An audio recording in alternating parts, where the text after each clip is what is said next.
Hello everyone, my name is Liz Robeson and welcome to my channel where I do gameplays, and as soon as COVID is lifted, the restrictions of COVID have lifted, we will be exploring the paranormal of this world with ghost hunts. Yes.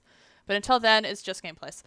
But anyways, lately we have been doing 6 days of snow um, for a walkthrough, and it's just a visual novel on Steam that's free.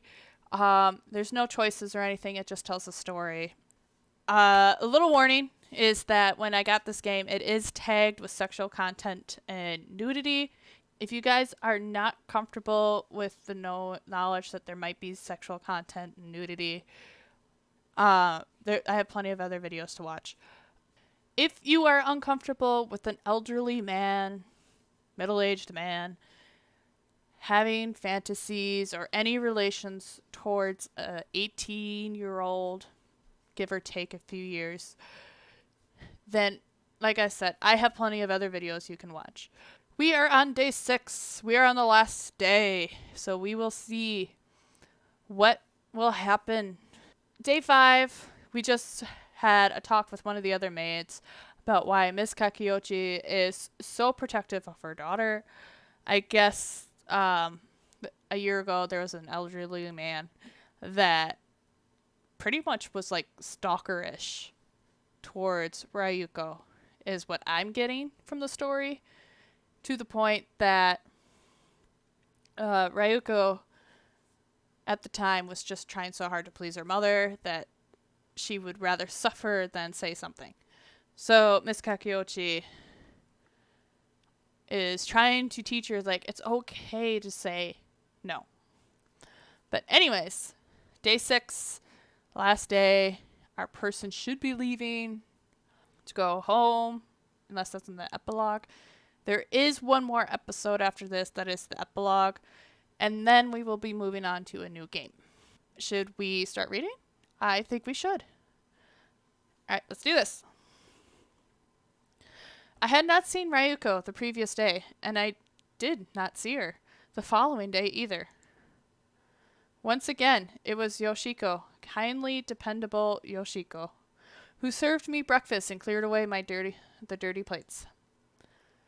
I enjoyed Yoshiko's company, and she was very easy to talk to, but it wasn't quite enough. She wasn't Ryuko.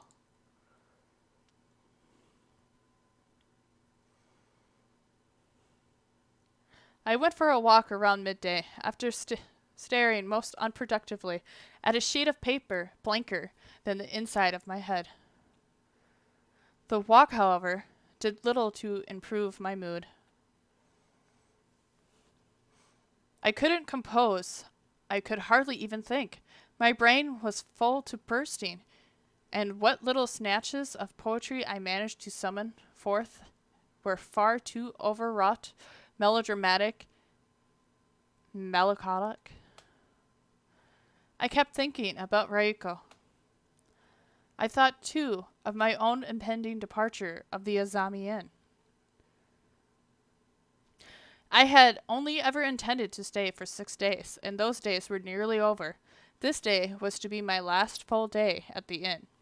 Tomorrow I would return, and I might not get a chance to see Ryuko ever again.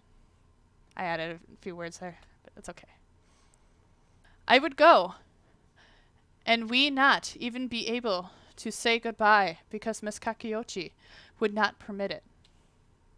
It would be a rather sad, premature end to our not love affair, because nothing had happened between us to warrant the lurid connotations of the word affair. And there was no love. These were just fondness on my part, and a dash of pity, and... Yes, I did think Ryuko was pretty. She was incredibly pretty. But I didn't love her. That was what I had to tell myself, as I walked through the forest, snow crunching beneath my sandals. I did not love Ryuko because I could not afford to. I was too old to love so impulsively, and in any event, we hardly knew one another. The age difference was too great, and we were too far apart in experience, and I had Sachiko. Ryuko, meanwhile, had her mother. It was for the best, surely. If Ryuko stayed with Miss Kakiochi, Miss Kakiochi loved Ryuko more than I ever could. She loved her so greatly, she would never let Ryuko go.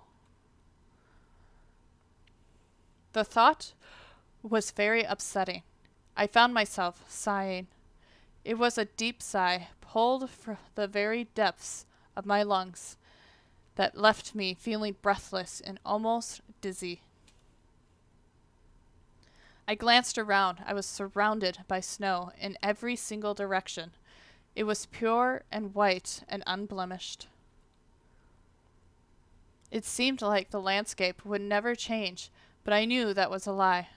There was nothing more mutable than snow. When the first snow falls, we feel that it will last forever, but winter always, inevitably, gives way to spring. One day, a day I would not witness, because I would be back in Tokyo, the snow around the Azami Inn would melt, ushering in flower blossoms and the sunlight of spring, and Ryuko, she would still be here, trapped. When I thought of what Ryuko would do after I left, the hurt was so keen it felt like my heart had been pierced with a needle. But I still did not love her. I repeated this in my head like a mantra. It was a tessellating pattern that could duplicate itself infinitely, these words, until the end of time. I did not love her. I could not love her.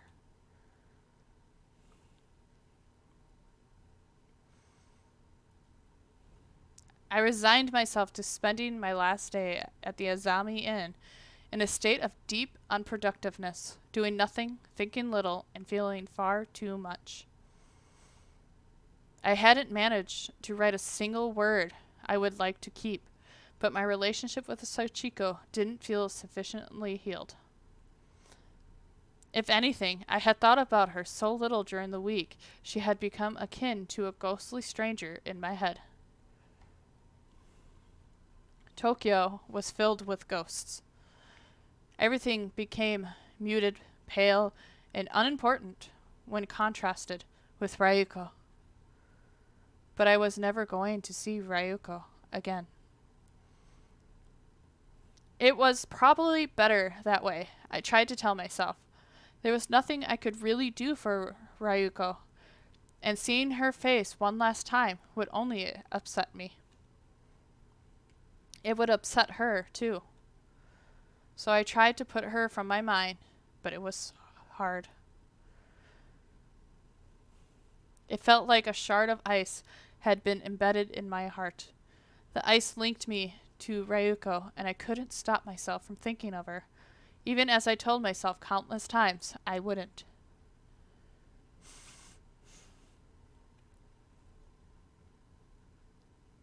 If anybody understands the human condition and all its self-defeating attempts to manufacture misery, it is Hans Christian Andersen.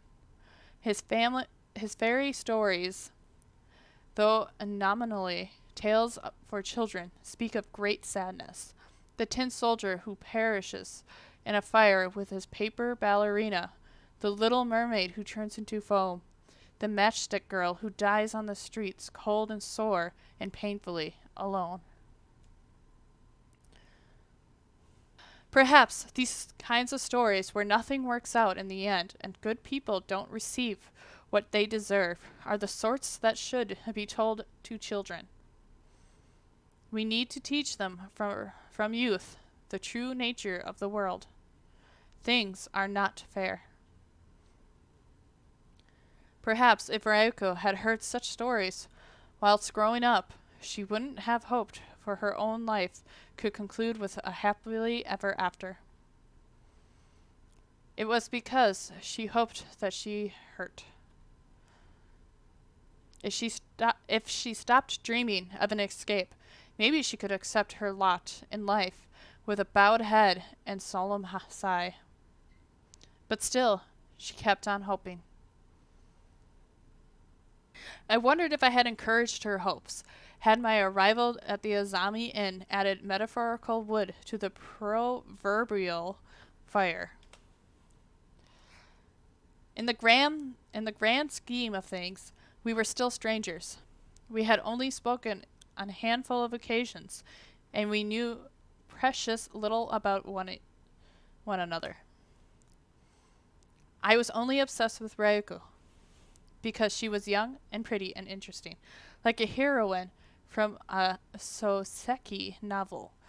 She was so pure and perfect, it seemed impossible she would meet with anything other than an unhappy ending. Being a writer, I had a certain affinity for unhappy endings. Ryuko, meanwhile, was only giving me attention because she had nobody else to give attention to. I was her last resort, the end of the line, so to speak, before the tracks were swallowed by the snow. She did not love me. She could not love me. I could not love her either. But still, if I was younger, I would have written a poem about her, just as I had written one for Sachiko. Mine and Sachiko's first kiss was forever commemorated with a blooming of 100 once-were fireworks. But I knew I shouldn't write a poem for Ryuko. That would seem like too much of a betrayal. It would hurt Sachiko were she to find out, and what could a mere poem do? It was a pretty little idea that didn't amount to anything. It wouldn't help anything. It wouldn't change anything. All it could do was stroke my own ego. The writers are characterized by gross indecision. When we feel anxious, we prefer to confide our thoughts and feelings to a piece of paper. Unfortunately, this does little practical good. It never solves our problems. It only serves to immortalize them. What use is art if it has no genuine use to the general public? Perhaps all my art then was useless, a complete waste of time. Such were my thoughts as I sipped a cup of lukewarm green tea Yoshiko had brought me and looked out at the snowy landscape. It was snowing again. The flakes were being whipped about by the wind as they fall through the air. The sight was enough to make me feel sleepy. I yawned, setting my cup of green tea to one side. I was being foolish. Beyond foolish. It was my last night at the Azami Inn. I shouldn't have been spending it in such a maudlin way, staring at the falling snow and contemplating my own helplessness. This inn, if it was famous for anything, was most renowned for its hot springs. It would have been ridiculous if I failed to make use of these facilities while I was here. I wouldn't get another chance. I was never going to come back. And so, with this thought in mind, I rose to my feet and attempted to shed my selfish self-indulgence. I was already a writer, wasn't I? That should have been selfish and self-indulgent enough. So pretty. I made my way to the springs, ready to relax in the hot water as I let it. What? Wash away my anxieties? Such a thing would only have been possible if the water was hot enough to induce amnesia, but I tried to be hopeful. Soon, I knew, I would be back in Tokyo. But for now, I was still in the countryside where it was so quiet you could hear your own heart beating if you listened hard enough. The sound of my own heart mingled with my footsteps against the falling snow. It was beating rather placidly, with little to stimulate or excite it. But when I arrived at the hot springs, a towel around my waist and my exposed skin prickling in the cool air, I received something of a shock. I wasn't alone. Oh, there, standing in the hot spring, looking up at the moon, with an almost religious reverence, was Ruriko. The water barely reached her knees. It left the rest of her body completely exposed. Her flesh was dyed soft milky white beneath the light of the moon. I could see everything, for she had not yet realized I was there, and had made no motion to cover herself. Her small breasts tipped with two pale pink nipples like cherry blossoms. The gentle curve of her hips as they segued into her thighs. That's a weird word. The fine shape of her calves, slightly distorted by the water. The bumps of her spinal column beneath her skin. For a few moments I could do nothing, say nothing. All I did was stare. I had thought I would not see Ryuko ever again, but there she was, standing before me, like some kind of fairy. She seemed too perfect to be real. She was so small, slender, and delicate, I feared she might evaporate into mist. Moisture trickled down Ryuko's body, droplets of water clinging to her back, her chest, and beaded inside the hollow over her belly button. Droplets of water clung to Ryuko's smooth, white cheeks like imitation tears. Or maybe she really was crying. I didn't know. She was a vision of striking beauty, superimposed against the night sky, but it was a discomforting beauty that belied a deep, desperate sadness. As Ryuko looked at the moon, her eyes upturned, her long eyelashes fluttering, it seemed to me that she was dreaming. She was dreaming, and her dreams showed clearly about her face. They shone in her eyes like stars. She was dreaming of a new life, a better life. She wanted to live the rest of her days in the land far removed from this one, where she could be free of her mother, the weight of her expectations, and the constant crushing fear that she wasn't quite good enough. She would never be good enough. No matter how hard Ryuko tried, she couldn't accept the full weight of Miss Kakiochi's loneliness. It wasn't possible. So Ryuko buckled. Of course she did. But running away will only get you so far. I watched her, lost in my own thoughts, but I had the most curious feeling that my thoughts were no longer my own. How could they be when they all centered around Ryuko? Everything that I had, I wanted to give to her. I just wanted to see her smile. I know it sounds cliche, but I had tarried too long, and the moment had passed. Ryuko started, her eyes widening with surprise.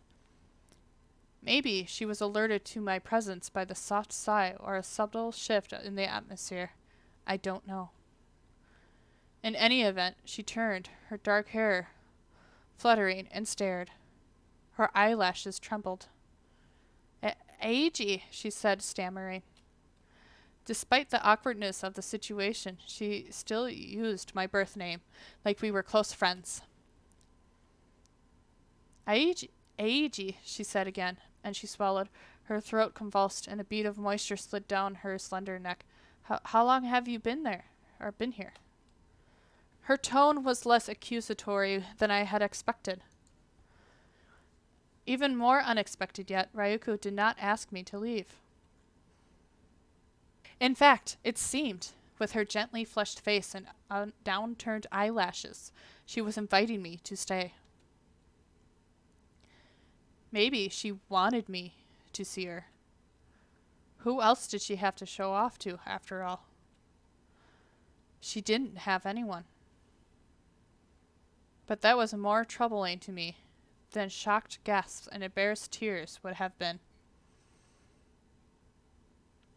If Ryuko had asked me to go, I would have obliged, because that was how things should have been. It was correct and proper, and most importantly of all, it was understandable. This, however, I could not understand. I didn't know what to do. I didn't know what Ryuko wanted me to do. I wanted to stay with her. I wanted to hold her, to take her. But I couldn't. I felt at that moment, as I stood by the edge of the springs, that I was dangerously close to getting what I wanted. And that thought terrified me. Truthfully, I think I was more scared than she was. So maybe that's why I left.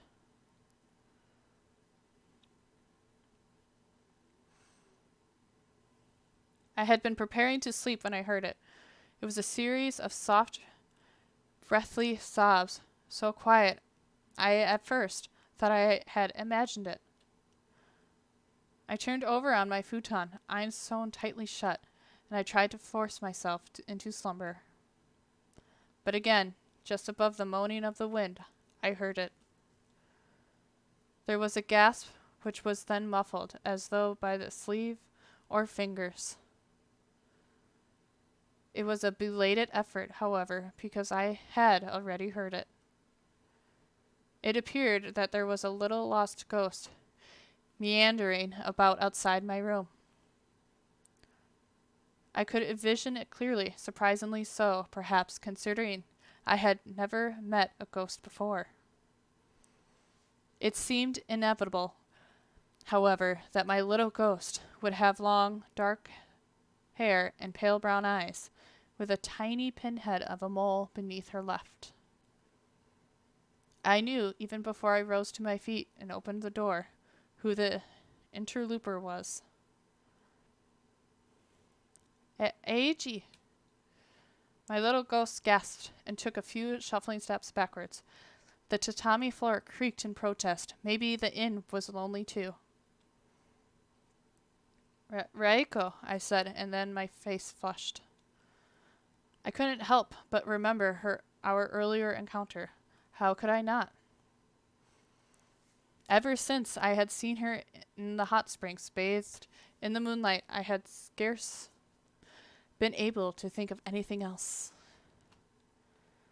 Though I had tried to sleep, I couldn't. It wasn't possible. My head was too full with thoughts of her.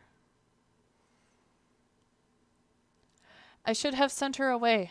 I knew I should have, even as she stood there looking at me shyly beneath her eyelashes, but I couldn't. Not when it was obvious at a glance that she had been crying. She was still in the process of crying, in fact, because her eyes were brimming with tears.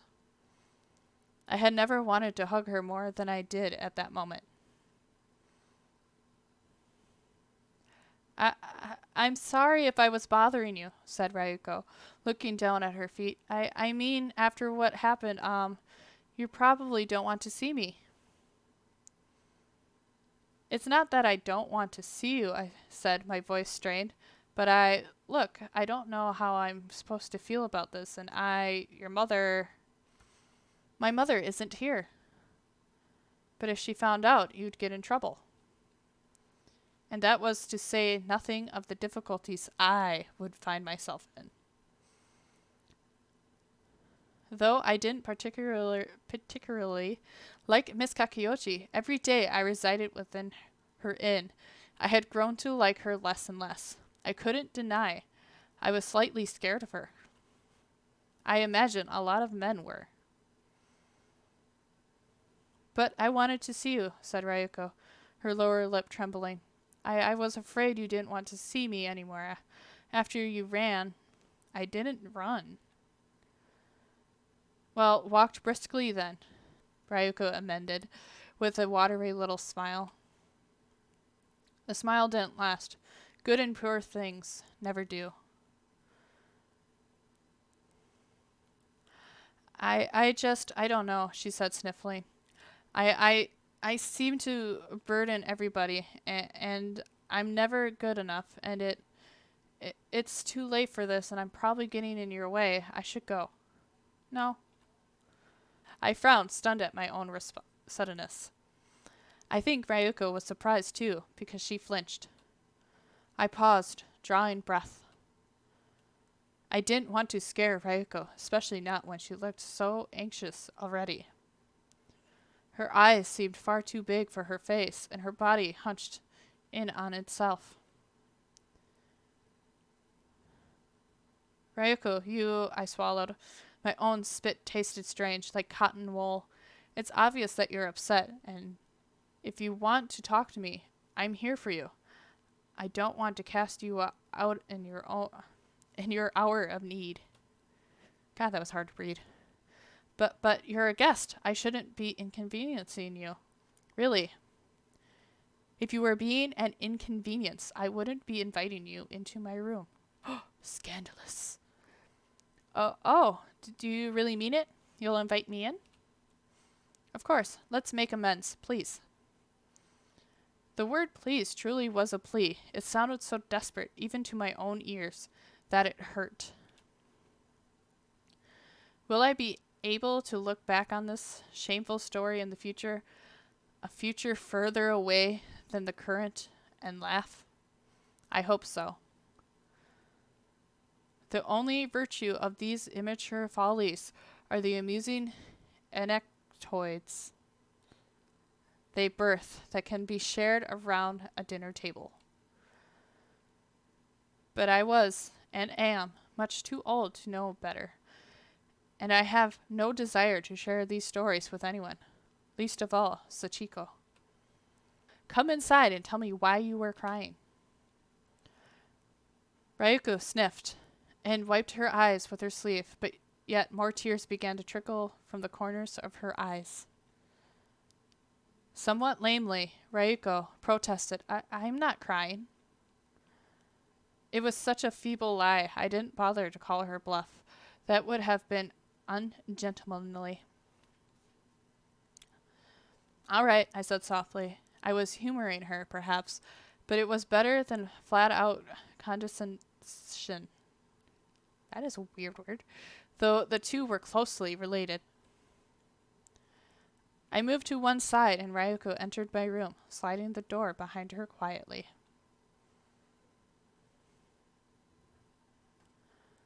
The sound of the door sliding shut was almost drowned out by the howling of the wind and the falling of the snow outside. So this is what I said.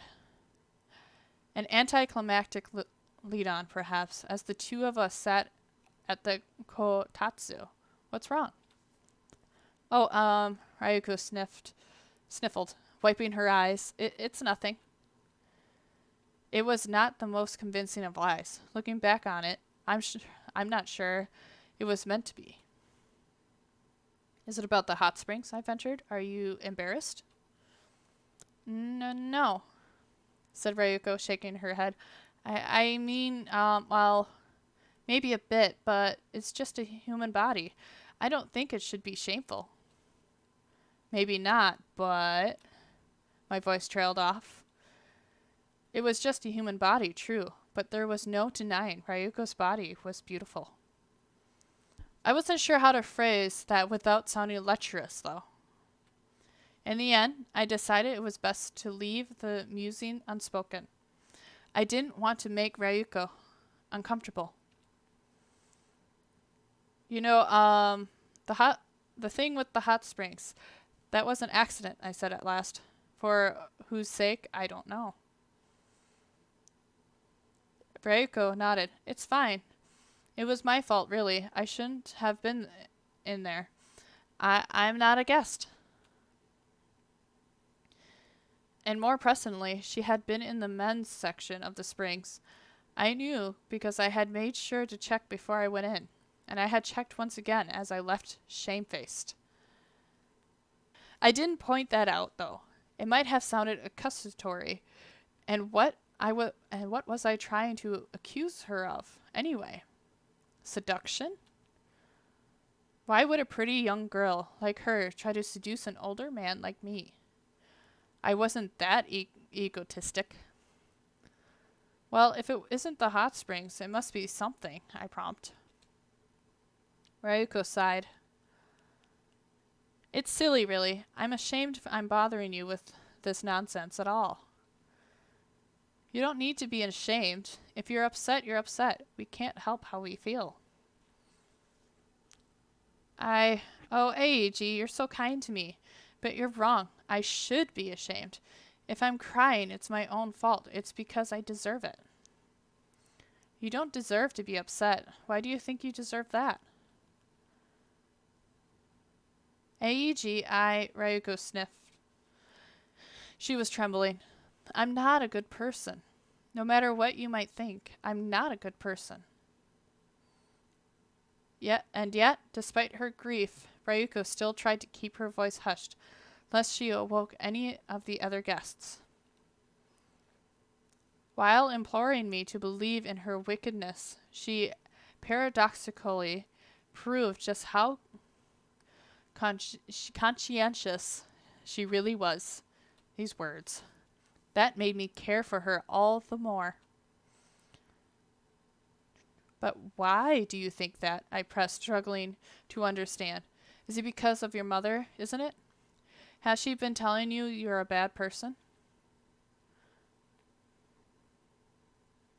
My mother says I'm the best daughter she could ever wish for, and that she loves me dearly, and that I'm smart and beautiful and talented, said Ryuko dully, as though reciting a shopping list. Then, in the same breath, she tells me I'm lazy and ungrateful and manipulative, and I don't work hard enough, and I never appreciate anything she does for me, not ever. Apparently, both of those daughters are me, but I don't know which one. I never know. Ryuko. I said her name because I didn't know what else to say, my arm hovering uselessly in the air. I wanted to touch her. How badly I wanted to touch her. I wanted to pat the top of her head and run my fingers through her hair and press her close against my chest. Oh, God. But she's right, Eiji, said Ryuko, lifting her face. Her eyes met mine, shining with tears, her eyelashes sticking together. I am manipulative. I don't think you are. But I am. You don't think that because you don't live inside my head. You don't know what I'm really like, but I do. And I know. And I can't stand it. Why? What's wrong? I stared at her, and as I did, I reflected on how much I cared for her and how much that scared me. I hadn't even known her for a week, and the sight of her sad face was enough to make my heart ache, in sympathy for her sadness, though it was a sadness I couldn't understand. I am manipulative, Ryuko repeated, as though saying it twice would make it so. Even now, while I'm talking to you, I'm being manipulative. But what do you mean? Try and explain so I can understand, I pleaded. Because when I sit here with you, looking pathetic, it makes you feel sorry for me, doesn't it?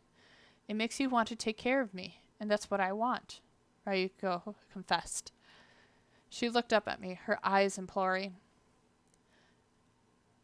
I know you're soft and sentimental, and I know what effect it'll have on you if I act like this, and I know it'll make you worry, but still, I keep doing it. Well, perhaps you are manipulating me then, I said, but why does it matter? Perhaps I want to be manipulated. Oh, Eiji, you're so silly. Ryuko sniffled. But I swear, I could see the ghost of a smile, watery though it was. That smile, however brief, gave me hope. Oh, Ryuko, I said, parroting her in a childish manner. You're so silly. You're overthinking far too much.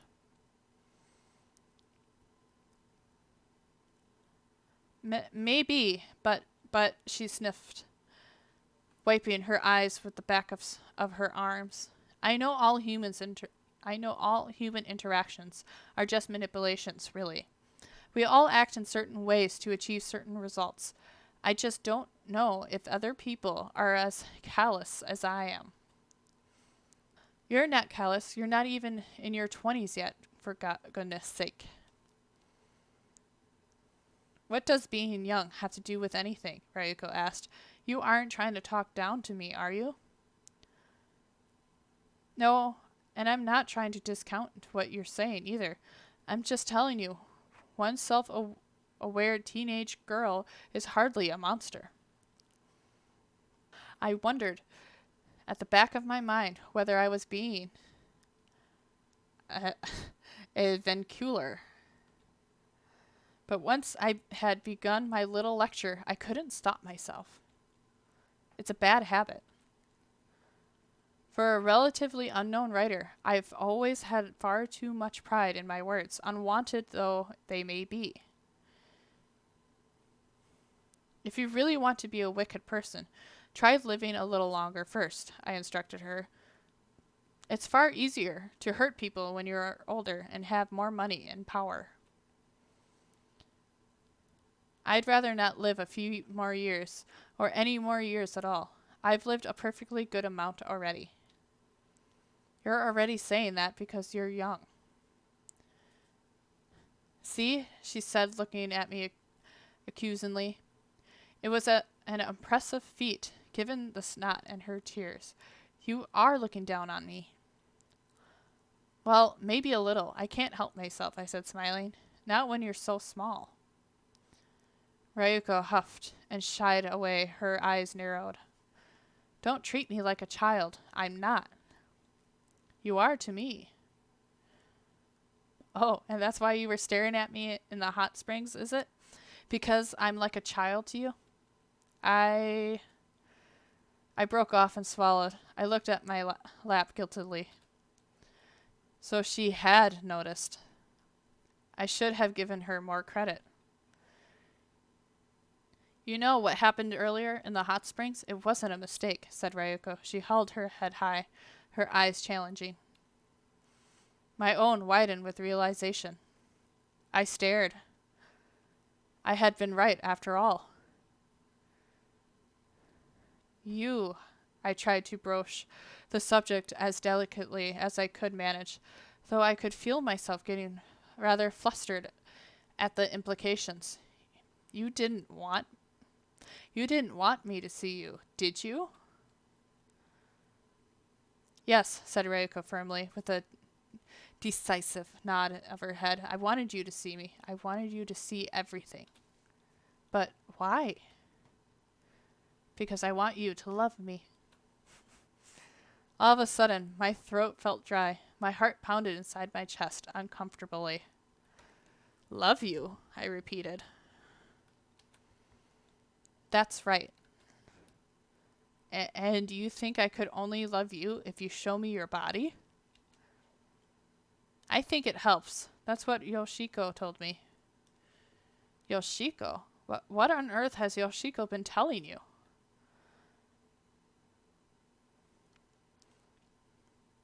I asked her how to make a man love me, and she said it was always better to show a bit of skin. She said men were weak and couldn't suppress their own urges. She said it would be easier for me because I'm young and pretty, but I don't know about that. I don't know if it worked. I didn't think you'd run away. You mean walked briskly, I corrected her, using her own terminology from before. This, fortunately, fetched another smile to Ryuko's face. Again, it was a fleeting smile that didn't last. So, Eiji, said Ryuko, her voice serious once more, what did you think? Did it work? Ryuko, I'd never been in such a situation before, and I had no idea what I was meant to say. I suppose I'd brought it upon myself for inviting her into my room. I could have turned her away. But no, that was a lie. I know I couldn't. I could never have been so cruel to her. Why do you want me to love you, Reiko? I asked. Love is a very big commitment, and we don't know each other well enough for that. But we do, Ryuko insisted. At least I know you. I read your poems. Isn't that enough? They're just poems, Ryuko. That's not me. But but but Ryuko's eyes shone once more with tears. I thought we had a connection. We do have a connection, I said, and I enjoy spending time with you. But love, that's a big ask, and I'm too old to throw such words around so carelessly. Maybe you can because you're young, but I. You wrote fireworks, though. I wrote it 20 years ago about my wife. But, but I thought that I was the same person as the narrator in that poem. I shook my head. I'm not that impulsive nowadays. Seeing a naked girl beneath the moonlight, even a painful, pretty one, wouldn't be enough to make me betray Sachiko. I paused, pondering. What could I say about Sachiko? That I loved her too much? But I didn't know if I did. I didn't know what I felt about Sachiko. Ever since I had arrived at the Azami Inn, I had only ever been thinking of Ryuko. Look, I said, suddenly tired. I no longer wanted to talk about my wife. I appreciate the sentiment, but you don't love me either, do you? Ryuko shifted, suddenly guilty. She bit her lip. But I do like you, Eiji. That isn't the same as love, and we both know it.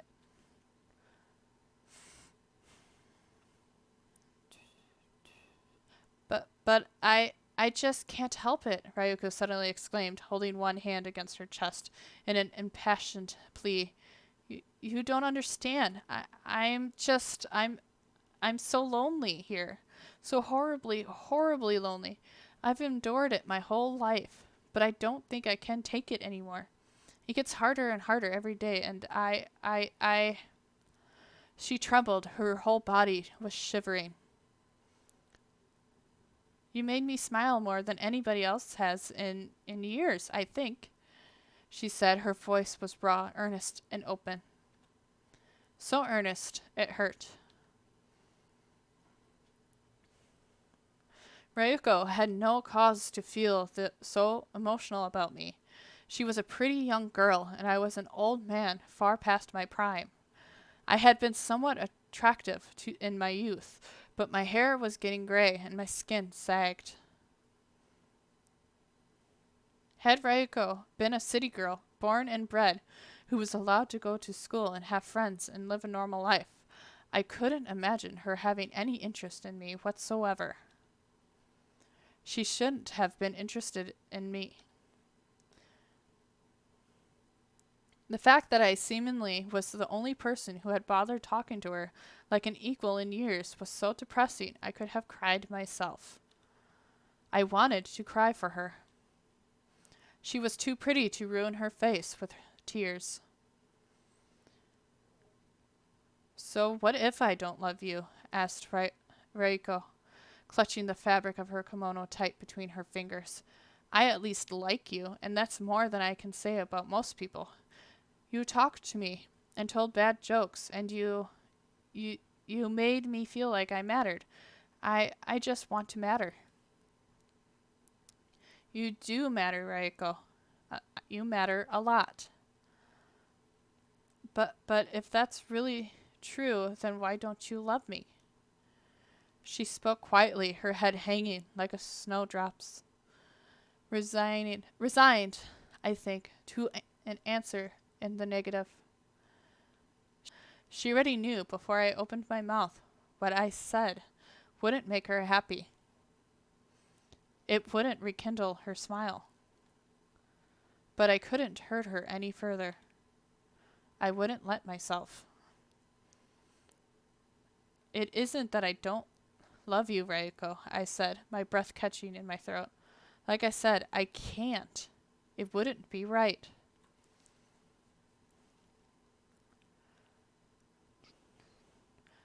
But I just want somebody to love me. Somebody who isn't my mother. I'm so sick and tired of being treated like a child, she suddenly exclaimed, her voice forceful despite her tears. I want to be loved for who I really am, and not who my mother thinks I am. Ryuko, I can't, I said again, though my heart ached at the very impossibility of it all. Loving you wouldn't be good for me, and loving me wouldn't be good for you. You shouldn't offer yourself to me because you're lonely. It's unhealthy.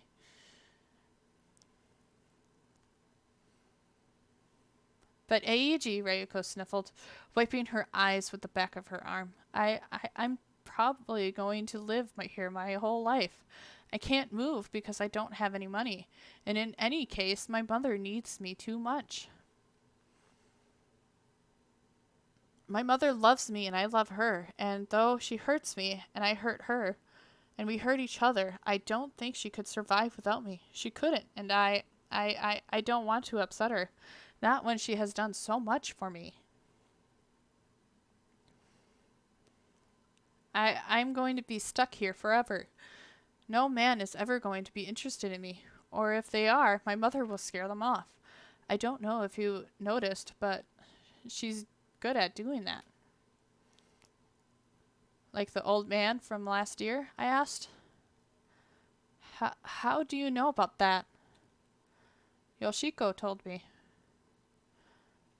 I should have known. Yoshiko loves to gossip.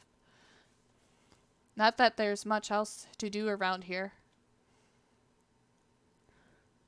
Ryuko glanced about at my room. She looked at the snow falling beyond the window, and the scuffed tatami mats, and the old kotatsu, with scratches embedded deep into its surface.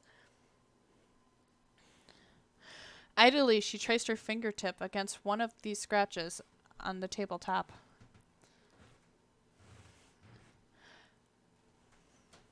I was thinking, I'm going to die all alone. A loveless old maid. So before that happens, I might as well, she bit her lip. I might as well give myself up to somebody I at least kind of like, even if it's not love. It would be far too depressing otherwise. You don't know that, Ryuko. You don't know what the future holds. You're still young, and you have a long life ahead of you, and you will spend it up here with my mother because that's what she wants, and I'm too weak-willed to refuse. I wasn't taught how to. I don't have the knack. You seem strong enough to me, I said, with a note of wonder in my voice. After all, you're propositioning a man more than twice your age.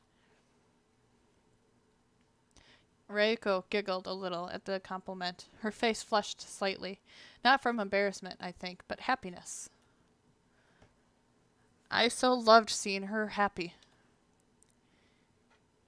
Even if it was a sad, broken sort of happiness that can only occur in its self-conscious little bursts after prolonged bouts of crying.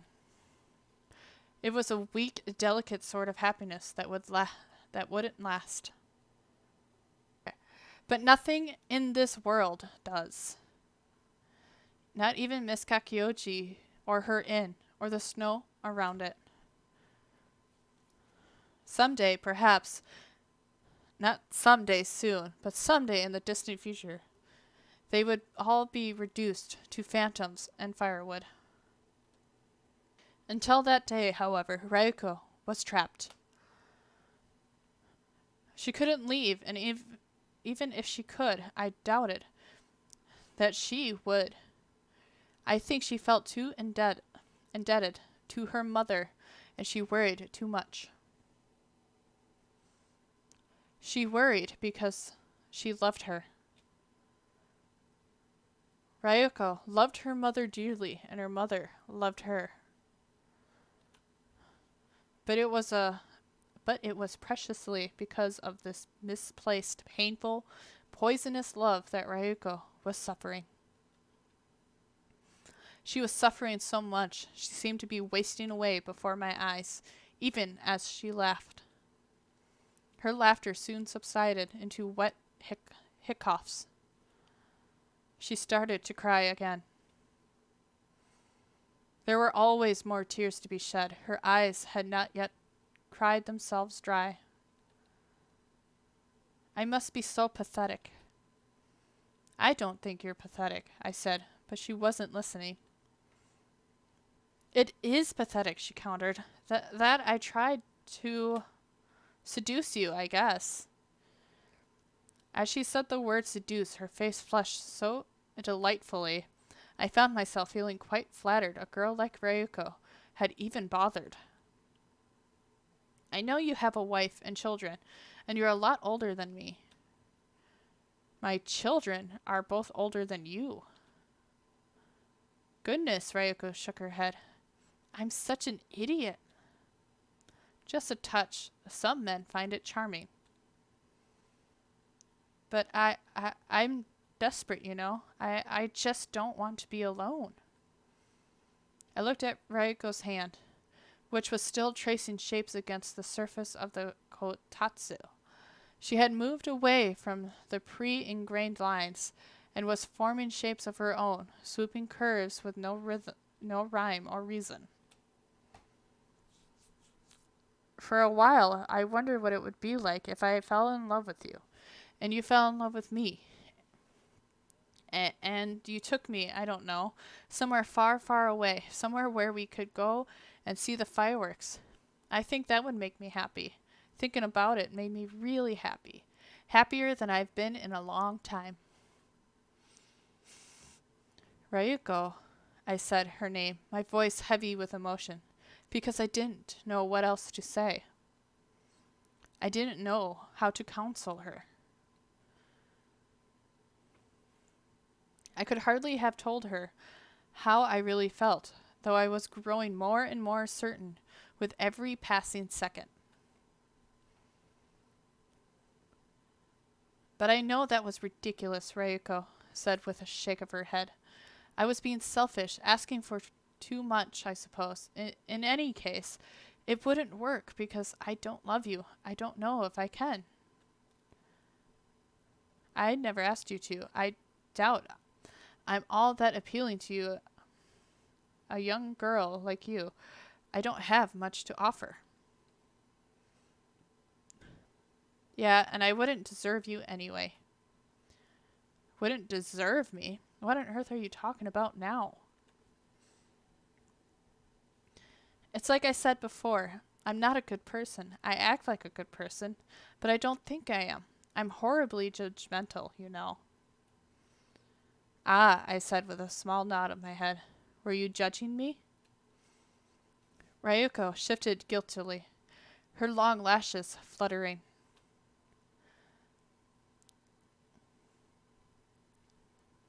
I thought it was a bit sad, maybe, that an old man like you was taking interest in a young girl like me.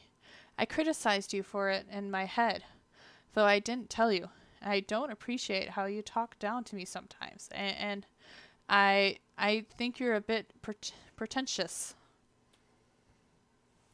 I bowed my head, accepting all of Ryuko's barbed remarks. I didn't even try to defend myself. I couldn't. She was right. I was sad for taking an interest in Ryuko, and I deserved to be criticized. And anybody else would have done the same. As for talking down to her, I couldn't help myself when Ryuko hadn't lived as long as I, and she had spent the majority of her existence stranded up in the mountains, like Haiti, but without the whimsy. The last point she made about my pretensions, I have no excuse. I am, and always have been, horribly pretentious. I think that's wrong of me, though, said Ryuko sniffing. Why should I judge you when you've only ever been kind to me? I'm the one who should be judged for trying to manipulate you. I won't judge, I said lightly. Everything you said is true. I hardly have a right. Really? Really? Ryuko's whole expression shifted from sorrowful self-abasement to a thankfulness so strong I half expected her to kowtow at my feet. Eiji, Eiji, you're so nice, she said, eyes swimming with tears. Nobody has ever been this nice to me before. People should be nice to you. People will be in the future. I'm sure you'll meet a man who's younger than me and more attractive. You just need to give it time. But Eiji,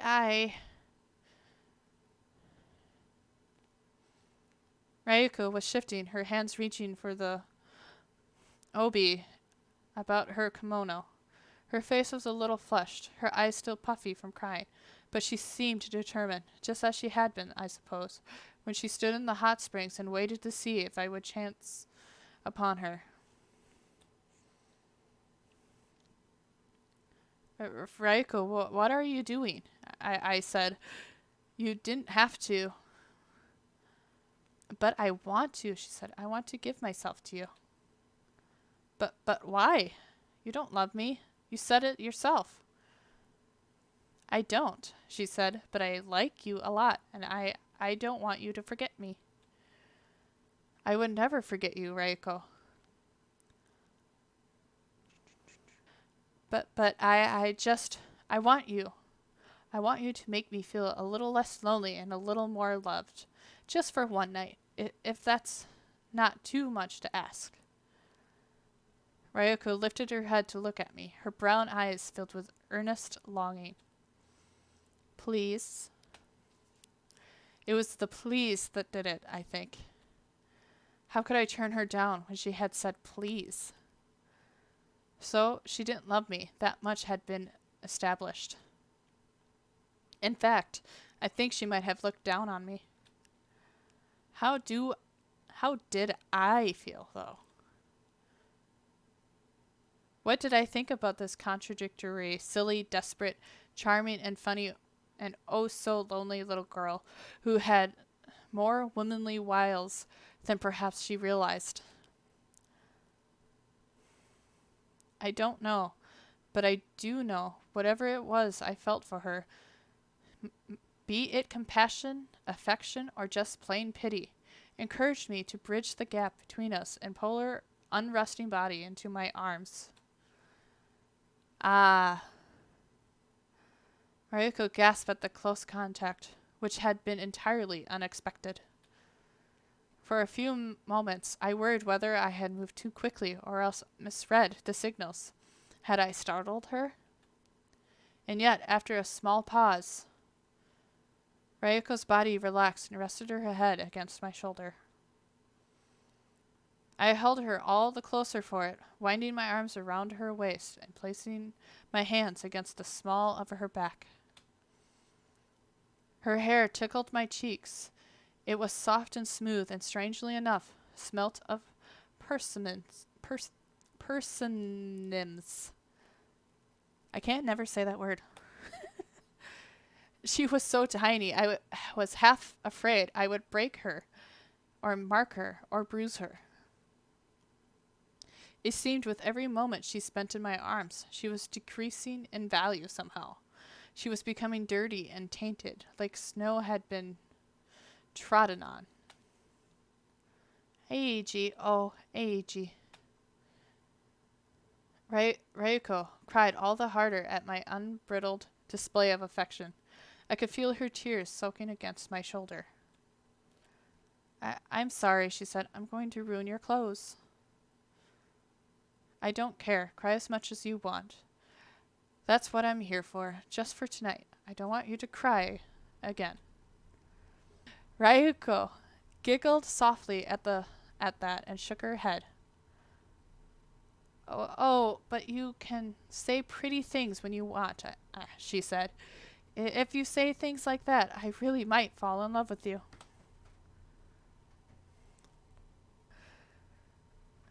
Ryuko's limbs were ghostly pale in the gathering gloom.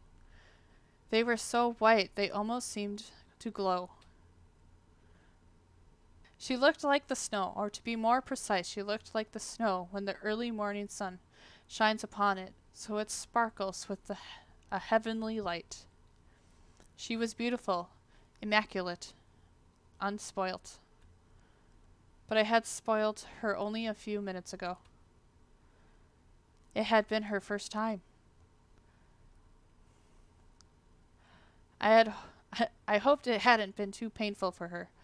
I tried to be as gentle as I could, but Reiko had been afraid, and fear was a way of tensing the muscles, so everything becomes much more difficult. Ryuko's eyes were big, like a startled deer, and she had bitten down on her lower lip throughout the whole ordeal in an attempt not to moan. She had largely succeeded, too. She had been mostly silent during our prolonged session of supposed lovemaking. If Ryuko had managed to moan, I doubted it would have been in pleasure, for she hadn't looked like she was enjoying herself. I had hurt her. I hurt her, but when I recoiled, asking Ryuko if she wanted me to stop, she shook her head, still biting her lower lip, her hair spilling across the pillow. The motion was almost desperate, as selfish as I had ever seen her over the last 6 days. Though she had remained silent, Ryuko's startled eyes communicated what she meant more clearly than words could. Don't. If you do, I won't be able to go through with it. I wanted to tell Ryuko that it didn't have to be like this. Sex wasn't something to be endured, but something couples often did, surprisingly enough, for fun, because they loved one another. But Ryuko didn't love me. She had already told me as much. She had already given me her body. It would have been unfair of me to demand she give me her love, too.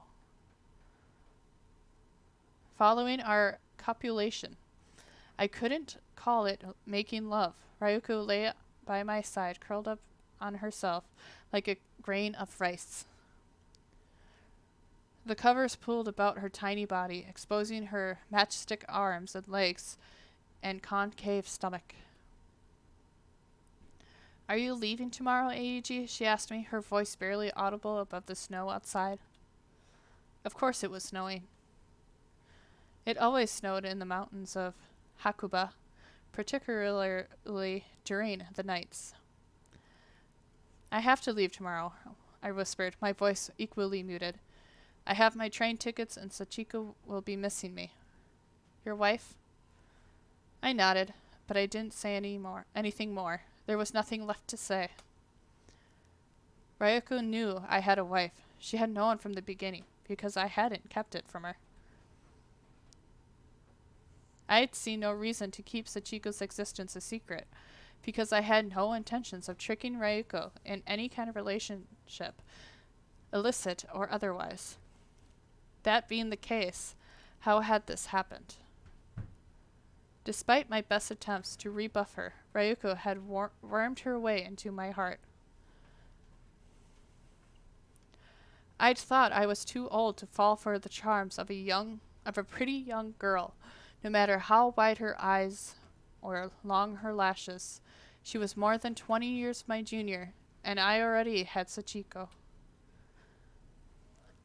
I know it's a standard cliche that men like pretty young girls, and enough tragic love stories have been written on the subject matter, but I thought myself better than that. Evidently, I had overestimated myself. Eiji. Ryoko sighed softly. Her breath was sweet and it tickled my skin. Though she was lying close to me, she didn't wrap her arms around me. Neither did she entwine her legs with mine. Instead, she kept her distance. She was cautious, like a baby animal. It seemed odd to maintain distance now, after we had been so close, but that moment was gone. All the while, the snow continued to fall, settling in drifts on the dead, scrubby grass outside. Ryoko, I responded in turn, glancing at the top of her head. I know you have to go back, and I know you have to see your wife, but... Ryoko's words were riddled with pauses. She stopped, seeming to lose her nerve, before she started once more. Say what you want about Ryoko, but I've always thought she was incredible. I think I admired her, just a little. She was so very determined. Would it perhaps be all right if I imagined only for a little while that you didn't have to leave so soon and we could stay together for a few more days? Ryoko's eyes flickered in the dark like candles. Her eyes were beautiful, just like the rest of her. They were amber brown, like liquid resin, and looked even browner in the dim light. You can pretend all you want if it makes you feel better, I told her. Like some kind of monarch distributing dividends. I winced after I spoke, and I hated myself for it. My heart felt too heavy from my rib cage, and my chest ached. I wanted to give her, oh, so much more, but there were no words, ironic for a writer, and nothing seemed good enough. Ryoko had suffered too much in her life. It was foolish of me to imagine our meeting might have changed anything. Our relationship had changed precisely nothing, except adding to Ryoko's loneliness. Then again, what was another drop in the ocean? You know what I have been pretending? Ryoko said softly, so softly. What? I asked. I have been pretending that when you leave, I'll accompany you to the train station. It will be snowing, of course. Of course. The two of us shared a smile at this, the last smile we would ever exchange, and Ryoko even laughed. Her laughter sounded rather lonely in the still and quiet of the snowy night. Well, she continued, it'll be snowing, and the platform will be white, and the train tracks too. It'll look so pretty, like something from a fairy tale. It'll be like mountains are pure and undisturbed, and mankind ever laid those ugly steel tracks to begin with, I chimed in. That's right, the tracks will be gone, and I'll let myself believe for a moment, just for a moment, that we've been cut off from the rest of humanity, and you won't be able to leave, that you'll stay here with me. Ryoko frowned, her brow furrowed. But then the train arrives, because that's how life is, and nothing can last forever. Not even in fantasies. I think I'm too practical. Then it seems like quite a sad fantasy. Oh, it isn't so sad. You'll leave Hakuba, and you'll go back to your wife, who's very happy to see you, of course, while Reiko paused. Her eyes were dark with shadows and unspoken worries. I tried to fill in the gaps as best I could. What did Ryoko have? She had the snow that surrounded her every which way you looked. She had this inn in the middle of the mountains, with creaking floors and rattling windows. She had an irate mother who scolded her for every minor misdemeanor while suffocating her with unwanted affection. That was Ryoko's life, and she had no means of escape. She had no hopes of a better, brighter tomorrow. There would be no happily ever after. I think I would like to kill myself, Ryuko said. She said it simply, as though it were the most natural thing in the world. As B comes after A in the English alphabet, and the winter becomes spring, Kakiochi Ryuko would kill herself when I left. Ryuko, I... Anxiety seized up my throat. I couldn't talk. It felt like my vocal cords had frozen. Wasn't it embarrassing that I, a grown man, was letting the fancies of a young girl work me up into such a state?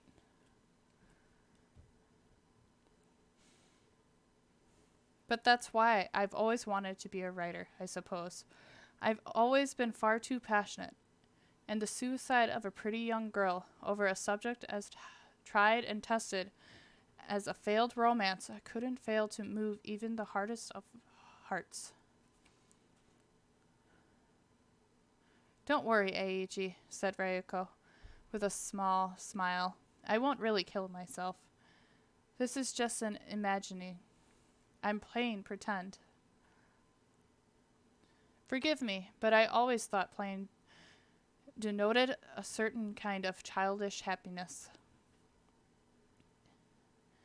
It's supposed to be a tragic play, said Ryuko, her eyes boring into mine. I wouldn't know because I've never seen a play, but aren't tragedies popular? The love suicides at Sonezaki is rather popular. So popular, in fact, the government banned performances of the play in the early 1700s after several couples tried emulating the unfortunate ends of Tokubei and Ohatsu with varying degrees of success. Moan Ze Moan, in addition to being a master of his craft, managed, quite unwittingly, I am sure, to usher in an epidemic of tragic twin suicides. If only my stories were that popular. Well, if the characters in famous plays can commit suicide, I don't see why I can't, said Ryuko, somewhat feverishly. Doesn't it sound romantic? Don't expect me to join you. I have a wife and family to provide for. Like I said, I'm not being serious. I just like the idea of it. It seems very dramatic and very final. I don't know if the thought had crossed my mind before, but Ryuko couldn't be quite frightening when she wanted. Well, she was her mother's daughter. I see where you're coming from, I said, my throat still choked. In fact, I think I can relate to it. You can? When I was younger, there was a girl I liked. Her name was Miki. I liked her such a great deal, I threatened to kill myself if she didn't go out with me. She refused. And well, she might, and well. I shook my head. As you can see, I didn't go through with it. I'm glad you didn't, said Ryuko. But wasn't she afraid that you might? Miki?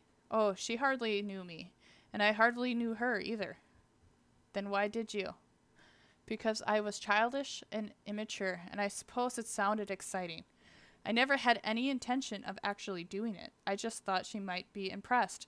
Fortunately, Miki was more sensible than I was, and saw through my bluff. Oh, Ryuko's face fell, and I found myself feeling guilty all of a sudden. Do you think I'm being childish and immature? I paused momentarily, caught off guard. Ryuko was good at unsettling me. It must have been something about those big eyes of hers. I don't think you're immature, Ryuko, I said, picking my words carefully. Words can be weapons, and I had hurt her more than enough that evening. I would continue to hurt her tomorrow, and the day after, and the day after, even when I was nothing more than a memory. Memories can have the sharpest bite of all. But you think I'm childish, she countered, having seen through my selective phrasing. You are a child, Ryuko. You might be more mature than your mother imagines, but you're still a teenager. But you slept with me, she said innocently. I'm defiled now, so I can't be a child anymore. Children don't do things like that. You weren't trying to prove a point, were you? No, it's like I said, I just didn't want you to forget me. And like I said, I could never forget you, you silly girl. Well, now it's assured, she said, in the same manner children might when they're talking about pinky promises. If I lie, I may eat 1,000 needles. She was trying to sound mature, I think, and brave and strong. But the discrepancy between her words and her tone, which threatened to fragment, was painful. I wanted to pull her to my chest and hold her tight and run my hands through her hair and tell her everything would be all right. But that would have been a lie. All of it. Lies. It wouldn't be all right. Not for Ryuko, whose only solace from the real world was fantasies about suicide. Like I said, I wouldn't really kill myself, Ryuko repeated. I'm a coward, and I'm scared it would hurt, and my mother would be so very, very angry with me. People would gossip, and she'd think it some slight against her parenting. I bet she'd think I'd done it on purpose to hurt her. I think your mother is a fool. You're more than a culmination of your mother's parenting techniques. You are your own person. Sometimes I wonder, said Ryuko, frowning, but I guess suicide would be too much hassle.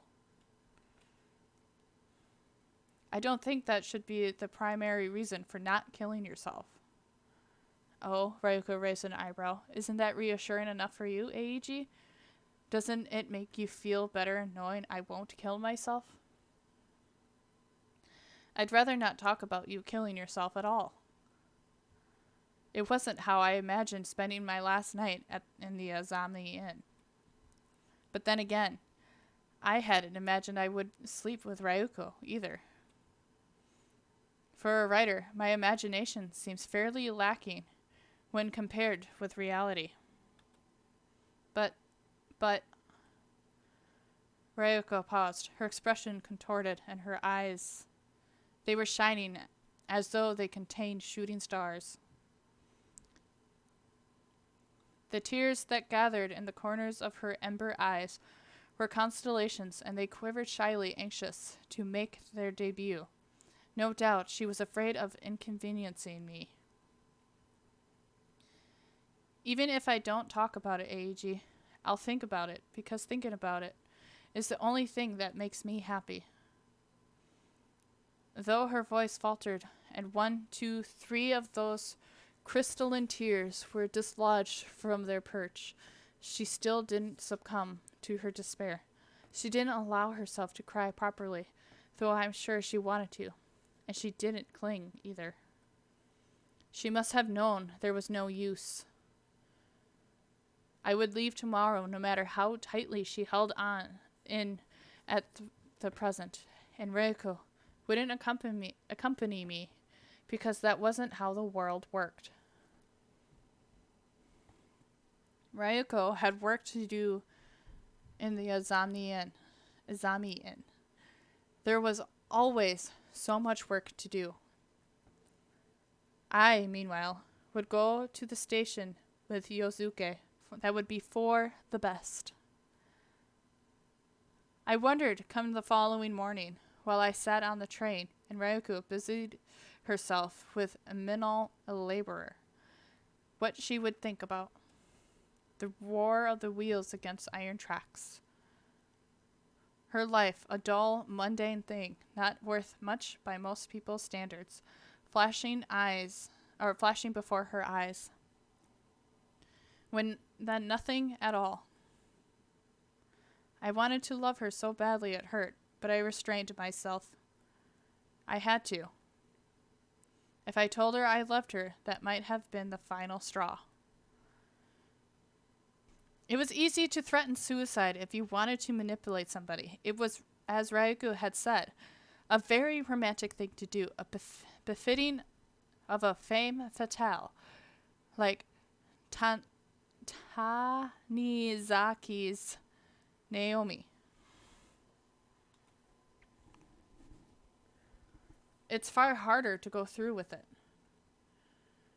But if Ryuko knew unequivocally, without a doubt, that I really had grown to love her, killing herself after such a confession would have been very appealing, don't you think?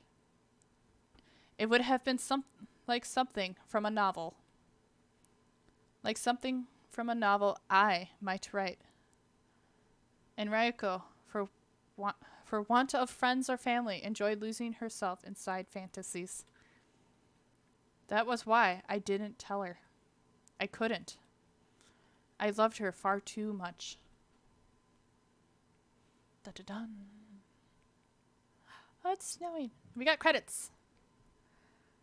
Alright, so that was the end of day 6. We are done. I know there's an epilogue.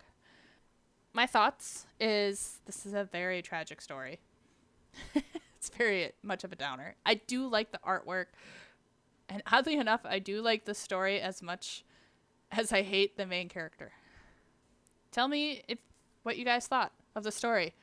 And like I said, we will cover the epilogue in the next episode. If you have any comments, questions, suggestions on what I should play or read next, please leave it in the comments section below. If I mispronounced anything, please let me know. I would love to learn from you guys. And I hope you guys have a good day. Stay safe out there. And I will see you next time. Bye.